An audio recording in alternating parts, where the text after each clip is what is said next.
Hi,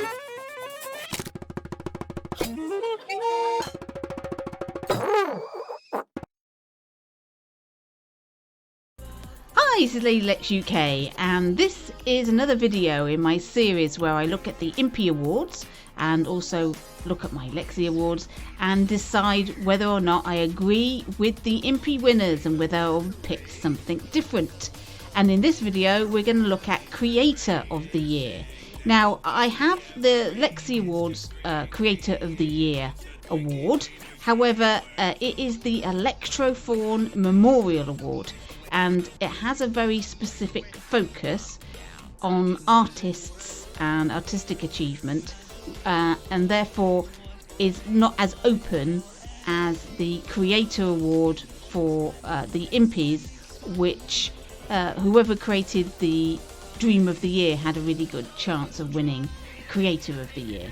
And it wasn't so much about body of work in the Impies as you could have done something really amazing and that's what stood you out and you get Creator of the Year, or you could just launched a huge portfolio of work and that's what stood you out. It's a mixture of that, and there's also lots of gameplay creators, people that make games and things were singled out much more than the artists, while my award was more for the artists. So they are completely different, and as such we've got no correlation between the two. I've got no matches, so we're going to be looking at the Impy Creator of the Year and the Lexi Awards Creator of the Year, the Electrofawn Memorial Award winner, and making decisions between the two, which is best, and which is slightly difficult because you're generally looking at gameplay makers versus artists, and that as a something to combine and trying to work out which ones are better than the other. It's a bit difficult, but we'll try, we'll give it a go. And first of all, we have 2019. Starting with 2019, the Creator of the Year for the Impies was Slurm Mackenzie. Now, this creator released 13 dreams in 2019 and was nominated for 3 Impies. He got the I Wished I'd Thought of That nomination, and also Hidden Gem for 2 of his games. We'll look at those in a minute. There was a lot of really interesting platformers and puzzle games from Slurm Mackenzie in this year. And there's a lot to look at. So we've got games like Polarity. This was one of the very early games in early access that got everybody's attention. It's got a little robot, and it's just a little platforming game, little platforming level.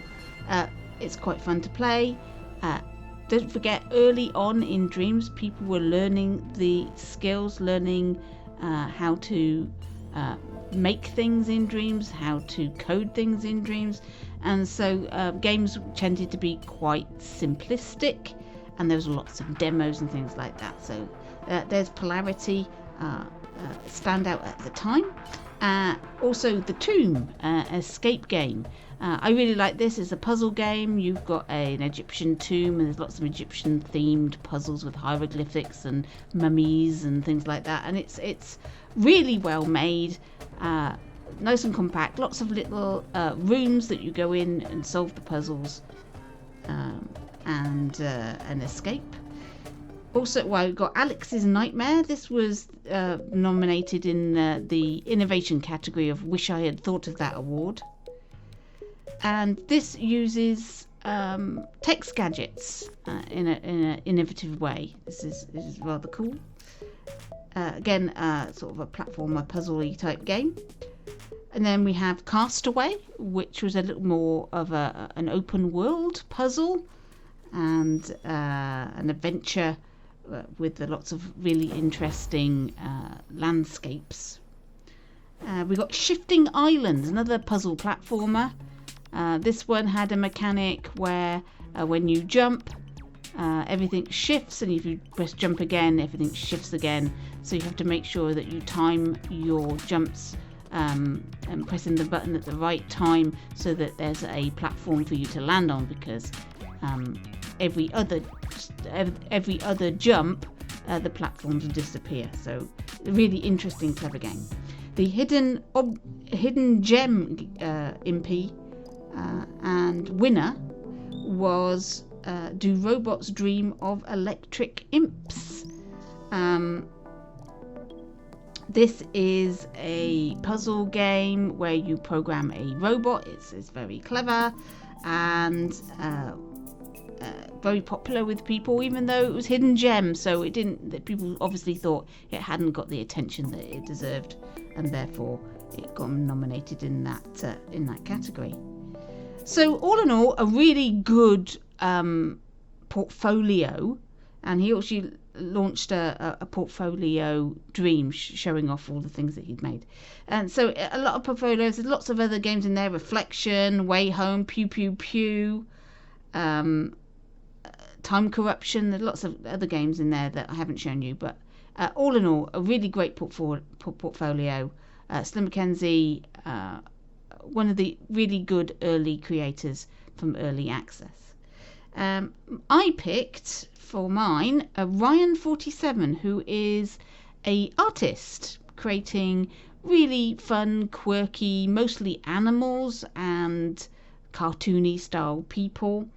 He launched 45 dreams in 2019, so really busy, pretty much one a week, and there's a lot of really interesting ones in here. The Collector series is particularly good, I think. Also his creatures, his earlier on creatures that he made, and some robots on the beach and things like that, which I found a lot of fun. It really is like trying to compare a game maker who could only really do a small portfolio of stuff over that time, but 13 is pretty good for a game maker to release. It's one a month over a year. While Ryan obviously one a week. You've got more scope to make dreams content if you're an artist.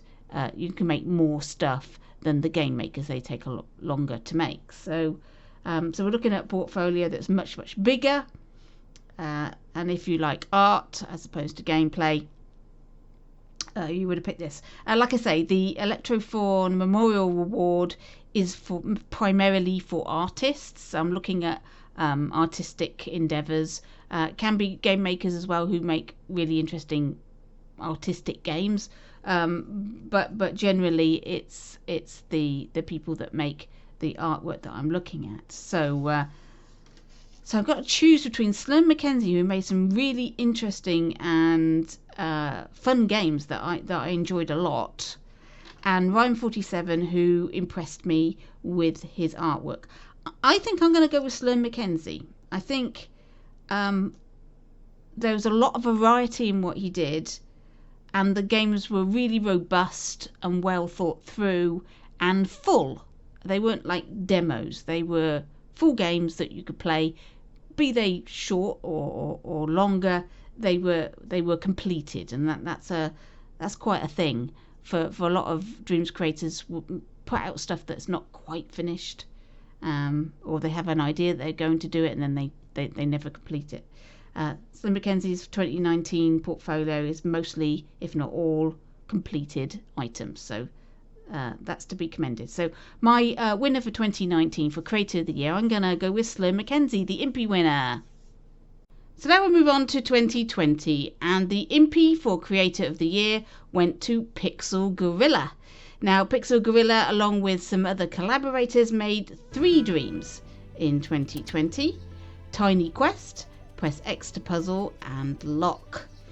Tiny Quest was made for a game jam. It did really well. It's a platformer. It involves a tiny little insect in a very small platforming arena. I think they made it bigger and then shrunk it down for the camera. And it's really cute. It's very nicely made. It didn't win its game jam, and it wasn't nominated for an Impy this year.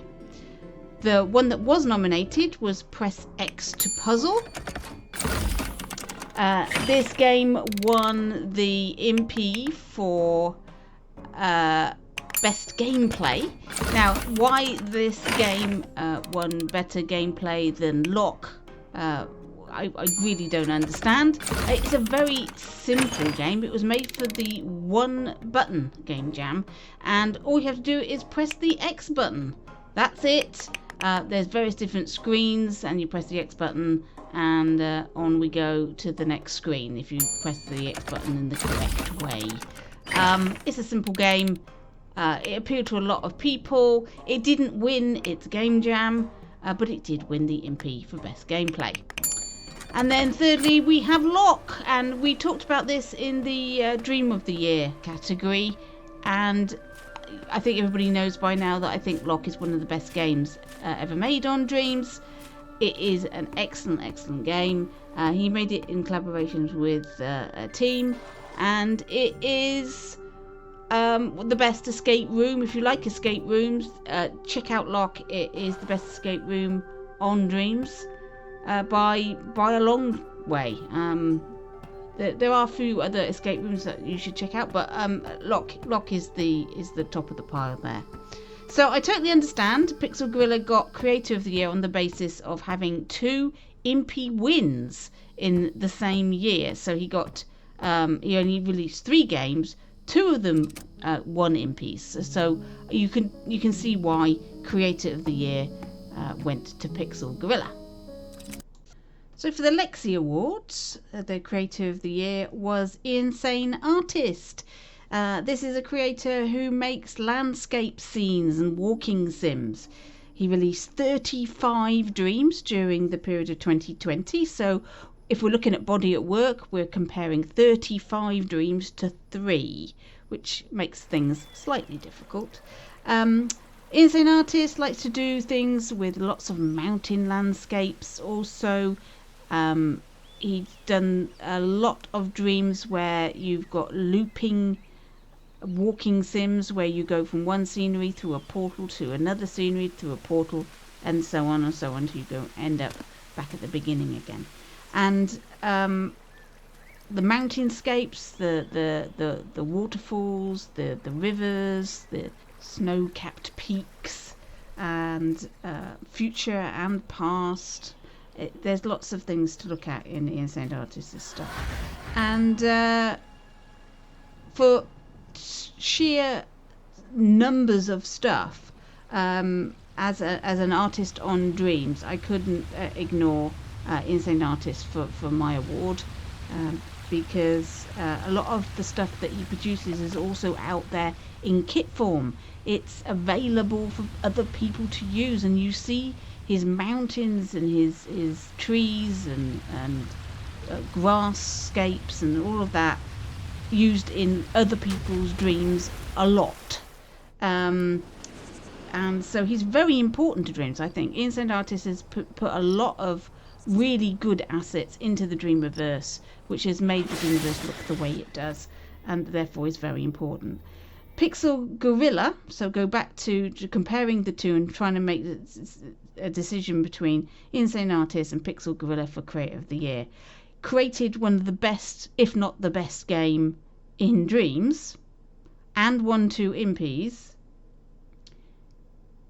So I'm comparing the creator of one of the best games versus the creator of some of the best assets and some of the best landscapes in Dreams.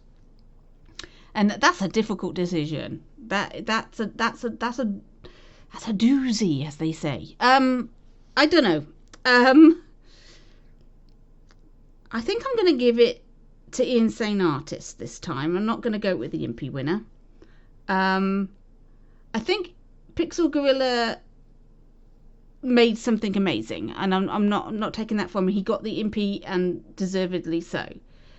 But if I'm thinking of impact across the Dreamiverse, I think Insane Artist has somewhat more impact because of the amount of stuff out there and the fact there's so many assets out there that rely on what he has made. So and he's also part of the Noguchi's Bell team as well. So for that reason, I'm going to give it to Insane Artist for 2020 for Creator of the Year. 2021 then, the winner of the Impy for Creator of the Year was Ghost Fruit 64. Now this creator released 18 dreams in 2021 and was nominated for 2 different dreams and 2 different Impys, and that was Go, which got the Excellence in Environmental Art nomination, and Lullaby for a Beagle, which got the Excellence in Art Direction nomination. They didn't win either of those. It's interesting. There's a mixture of gameplay and artistry with this creator. They're an artist that also makes games, so you have a real mixture in their portfolio.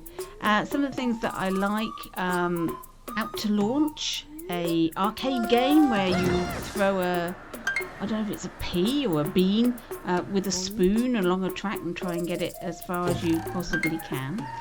He did some great artwork. There's some lovely facial studies. Rose is particularly amazing. A really great bit of painting in dreams. Something that people generally don't do. Go, which won the nomination for Excellence in Environment Art, is also really impressive. In it's very short. It was made for a game jam, the one word game jam, and the word was Go. But it has a lot of pathos, a lot of you feel for the characters in this, even though you can't see any faces or anything like that. It's really quite artistic, and you don't get an awful lot of artistic gameplay in dreams. The ones that you do generally are quite amazing. And Lullaby for a Beagle is another really fascinating 3D cartoon done with drawing, sort of fleck painting is what he calls it, 100% done with fleck. So he did it all with painting. There's no modelling in this, and really impressive. This one, the Excellent Art Direction nomination, well deserved. It's very short though. It's just a little short animation loop. And I personally enjoyed their music video, You Do You, an original song. Really cute. I really liked it, and the animation of the character there, which presumably is what Ghost Fruit looks like. So, little beardy man with some glasses. That sort of sums up the majority of dreamers that I met. Anyway, bearded men with glasses. Okay, so my winner of the 2021 Creator of the Year was Martini TYDK, otherwise known as Martin Nebelong, which is his name. He's a professional artist, and he uses dreams in his professional work. I believe he uses it for prototyping, and he also takes imagery that he's made in dreams and then puts it through various filters and programs and things, and adapts it and uses it in his art. So very interesting individual, made a lot of stuff, incredibly prolific in dreams. 51 dreams were released in 2021 from Martin, and a lot of them are amazing. He likes to do animated scenes. The scenes are pretty much like a camera view, where it zooms around and lets you see, and some the bits move, rather than actual animated shorts or anything like that. He's mostly scenery, character models, lots of fantasy and sci-fi, and it's all really quite amazing. You'll see all these clips here that I've shown you, and like I say, 51 releases. I can't show you it all, but lots of really interesting things from his portfolio. So now I've got to choose between Ghost Fruit and Martin Nebelong, and that's There again, a difficult decision. I like the fact that Martin uses dreams in his own work. So he rates this program, and he used to tweet about it all the time, and show off the things that he'd done, and therefore interesting people outside of dreams to the possibilities of this program. And you can see he pushed the boundaries. I mean, there's some things that he did in dreams, not necessarily in 2021, where he took things like the Unity trailers and remade them in dreams, and the quality was excellent. So he really liked to show off what dreams could do to outside of dreams, which is very commendable. Ghost Fruit made some really interesting artwork, and some nice little games. I'm going to go with Martini TYDK. It's a prolific amount of work that he's put into dreams, and it's all really interesting, and I recommend you all check that out if you haven't heard of him or seen any of his work. So now we move on to 2022, and it's the final Impies. And before I go into the final two, let me just say, because we're giving awards to creators, to people, and not to individual dreams, some of you might want to put in the comments, I don't think you should have given so-and-so an award because they're a nasty person. I don't know any of these people.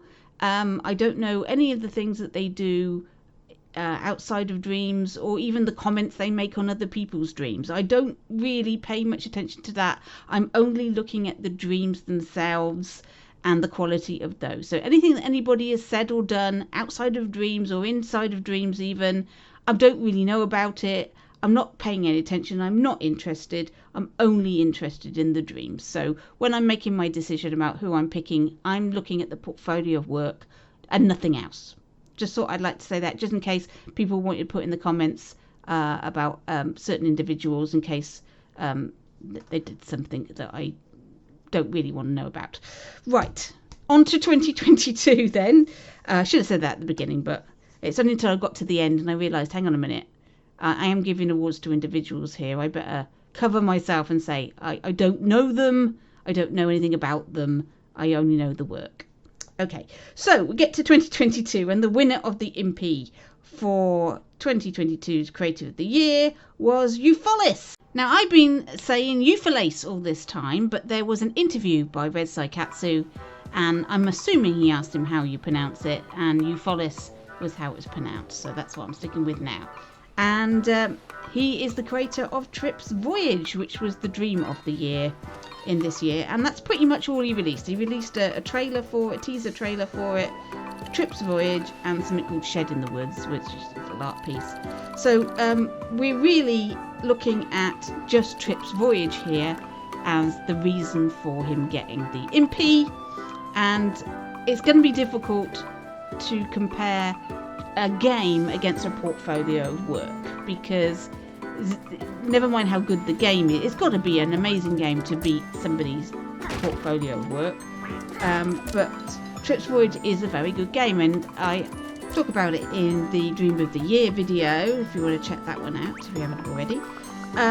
So I haven't got much more to say about it. It's a good game, it's professional, it's very nice, but it is a single game, and I like to see for Creator of the Year somebody that's made lots of different things.